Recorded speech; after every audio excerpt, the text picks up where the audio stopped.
North Korea appears still undeterred, doubling down. In the past 24 hours, they have detained yet another U.S. citizen.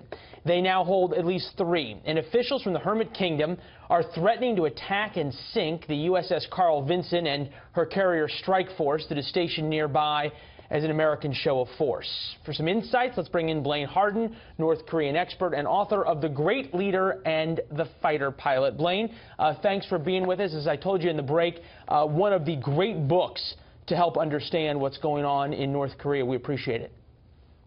My pleasure. Help us unpack the rhetoric from North Korea that we have heard over the past couple of months from what they might actually do. Well, the rhetoric of the past couple of months is similar to the rhetoric of the past 6 decades.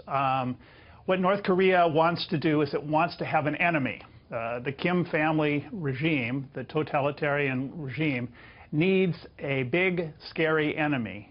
It's like a fish needs water. It needs a certain amount of external threat to justify life in North Korea, which is unpleasant. There's not a whole lot of food. Calling it unpleasant may be the understatement of the century. Right, right. Well, people live there, though, and there's a certain amount of buy-in to what the regime believes. And the way to get that buy-in and to sustain that buy-in is to have a constant existential threat. And the Kim regime chooses the United States, for historical reasons, as its big bad enemy.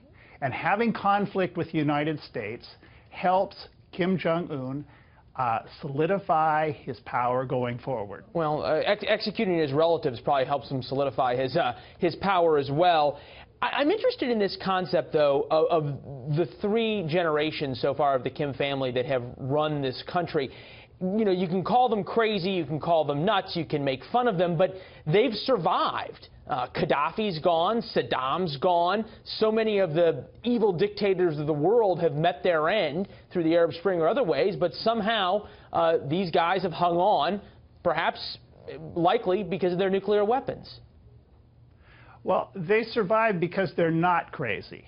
They have a strategy for keeping their country, a totalitarian system going, and that is to seal their borders and to restrict the amount of information that people have and tell those people that there's a big, scary world out there that will come again, like in the 1950s during the Korean War, and bomb them and burn them unless they support the Kim regime.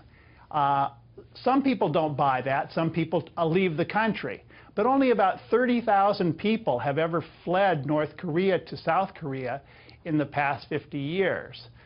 So most people do buy the regime's propaganda. Stunning numbers when you think about just how awful life is inside North Korea. I know you've done some reporting on that. I was talking to our Greg Palcott yesterday. He was in North Korea for the big parade that we're watching video of a couple of weeks ago, or last weekend, I think. And he said what was so amazing is sort of what you were talking about, is how no matter who you talk to, they repeated the exact same lines about the evil United States and how they were so thankful to the Kim family, to Kim Jong-un in particular, for protecting them against the big bad imperialist enemy. It's true. The propaganda is effective. Even people who defect and leave and find their way to South Korea, when they're asked about the Kim family, they're afraid to talk about them, even though the threat no longer exists. It's really sort of bred into the bone. Yeah. I was bred told into the bone also is hatred of Americans. I was told about one defector who said that he defected solely to tell the world about how great the Kim family was. He felt they weren't venerated enough. He then figured out that the world was a big place. But quickly, I want to get to this idea of what the United States is doing. We saw a video of Mike Pence, who is now making his Asian tour, and at every stop, it seems to be tougher and tougher rhetoric about North Korea. Very quickly, is that the right way to do it, or do you go after the Kim family through information and try to sort of insert it into the North Korea populace that has been so brainwashed for so long? Tough rhetoric and flying big airplanes and sending ships around North Korea only reinforces the narrative that they want to reinforce, is that the North Korean state in constant risk from the United States. Fascinating. Blaine, but there is no good option.